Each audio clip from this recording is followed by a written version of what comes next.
मुख्य सचिव एक दिन में महीने भर में और माननीय मुख्यमंत्री जी 2 माह में इसकी समीक्षा करेंगे। हमारी कोशिश होगी कि इसमें 100% जितने भी एमओयू हुए वो धरातल पर उतरे। इसमें हमारी संभावना ये है कि लगभग इसमें 21 लाख से ज़्यादा रोजगार मध्य प्रदेश के नौजवानों को मिलेंगे। एक बहुत ही महत्वपूर्ण निर्णय, आप जानते हैं कि भारतीय जनता पार्टी ने अपने संकल्प पत्र में घोषणा की थी कि हम किसानों को 2700 रुपये प्रति क्विंटल एमएसपी पर गेहूं खरीदेंगे।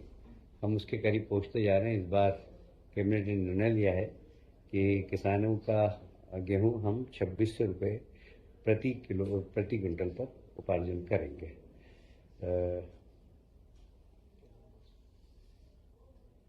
उपार्जन कार्य 15 मार्च से प्रारंभ हो जाएगा।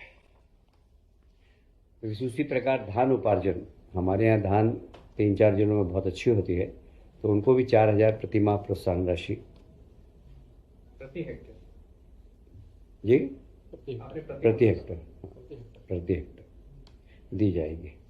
एक 16वें वित्त आयोग के प्रतिनिधि प्रदेश में आ रहे हैं। आज ही 1-2 प्रतिनिधि आ गए हैं। 6 मार्च को 10 बजे कुशाभाऊ ठाकरे कन्वेंशन सेंटर में 16वें वित्त आयोग के साथ सरकार का प्रस्तुतिकरण भी होगा। उसमें माननीय सभी मंत्रीगण उपस्थित रहेंगे। कल यानी कि 5 मार्च को वित्त आयोग के प्रतिनिधि माननीय मुख्यमंत्री जी के निवास पर डिनर करेंगे। एक बहुत महत्वपूर्ण कार्यक्रम और माननीय मुख्यमंत्री जी का बहुत ही ये प्रिय कार्यक्रम है, जय गंगा जल संवर्धन अभियान। पिछले वर्ष भी इसमें काफ़ी सफलता मिली थी। इस बार भी 30 मार्च से 30 जून तक आयोजित होगा। संपूर्ण प्रदेश में जितनी भी हमारी वाटर बॉडीज़ है, जल संरचना है, उनका संवर्धन करना और पानी को जितनी भी वाटर बॉडीज़ है उनको संभालना, इसका मुख्य उद्देश्य है। और इसी के साथ साथ वाटर रिचार्जिंग के लिए भी हम लोगों को प्रोत्साहित करेंगे। अभियान कब से? 30 मार्च से 30 जून। 30 मार्च से 30 जून ये अभियान चलेगा। विक्रम उत्सव अभी प्रारंभ हो गया है उज्जैन में। 26 फरवरी से 30 मार्च का आयोजन होगा। इसमें 30 मार्च को गुड़ी पड़वा भी है, और गुड़ी पड़वा आप जानते हैं कि भारतीय कैलेंडर का प्रथम दिन है और मध्य प्रदेश की सरकार उसे मनाती है। और जनता से भी आग्रह है कि इस गुड़ी पड़वा के पर्व को धूमधाम से मनाएं, जिससे हमारे आने वाली पीढ़ी को ये पता हो कि भारतीय कैलेंडर वर्ष गुड़ी पड़वा से प्रारंभ होता है।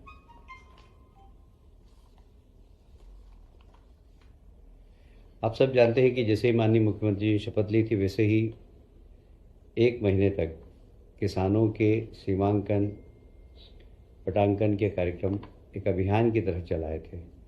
अब इसको पूरे को डिजिटलाइजेशन कर रहे हैं और इसीलिए आज इस प्रस्ताव को मंजूरी दी है डिजिटलाइजेशन को। इसमें 138.41 करोड़ रुपए का प्रावधान है। हम इसमें खुली निविदा आमंत्रित करेंगे और पूरे प्रदेश में जितनी भी किसानों की ज़मीन है, कोई सी भी ज़मीन है, उसका डाटा कलेक्शन कर लेंगे। हमने ज़िले बनाए हैं, छिंदवाड़ा से हटाकर पांडुर्ना।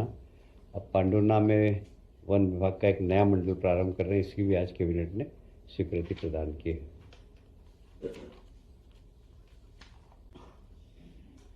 आप सभी जानते हैं कि माननीय प्रधानमंत्री जी हमेशा एक बात कहते हैं कि उनका जो बच्चा होता है आंगनवाड़ी का, उसकी जो बचपन के दिन होते हैं 1000, और वो आंगनवाड़ी में पढ़ता है। वहाँ पर ही अगर उसको संस्कार दे दिए जाएँ, अच्छी खिलाई पिलाई कर दी जाए, तो वह एक अपने जीवन में अच्छा बनता है।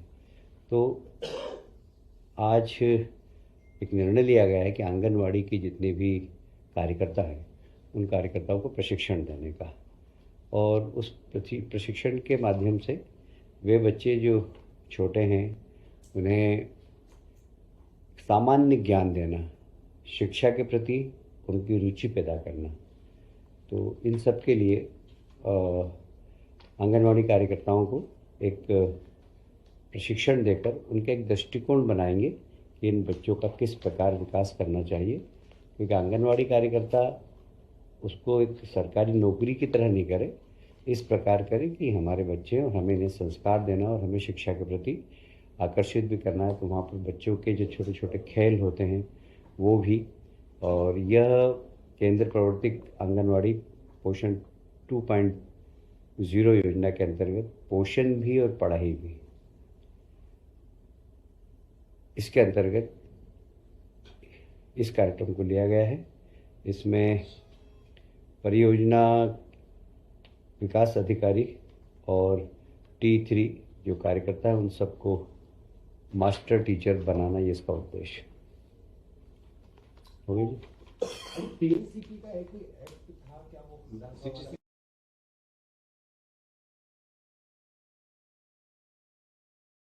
था कि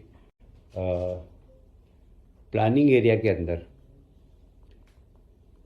आईडीए और नगर या प्लानिंग एरिया के बाहर साडा, ये दोनों को ही अधिकार थे कि वे वहाँ पर निवेश कर सकें। पर अब कोई भी शासकीय विभाग प्लानिंग एरिया के बाहर भी निवेश कर सकेगा और प्लानिंग बनाकर और राज्य सरकार के पास लाएगा, शासन उन्हें अनुमति प्रदान करेगी। तो अब जैसे विकास प्राधिकरण या साडा ही नहीं, चाहे आरडीसी चाहेगा तो हम उसको भी अधिकार देंगे।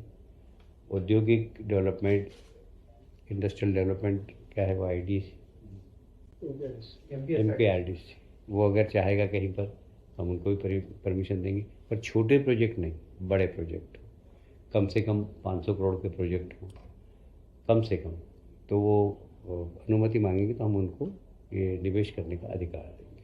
सीपीए भी विलय किया गया था शिवराज की सरकार में, फिर अभी मोहन जी ने कहा था कि सीपीए को हम अलग कर देंगे। आपके विभाग का ही सीपीए पीडब्ल्यूडी में विलय हो गया, अब उसको फिर मोहन यादव जी ने कहा था कि इसको हम फिर से अलग करें। माननीय मुख्यमंत्री जी ने कहा उसकी प्रक्रिया चल रही है। सेकंड सप्लीमेंट्री होगी। अच्छा, बजट के बजट के बारे में कोई टिप्पणी करना उचित नहीं।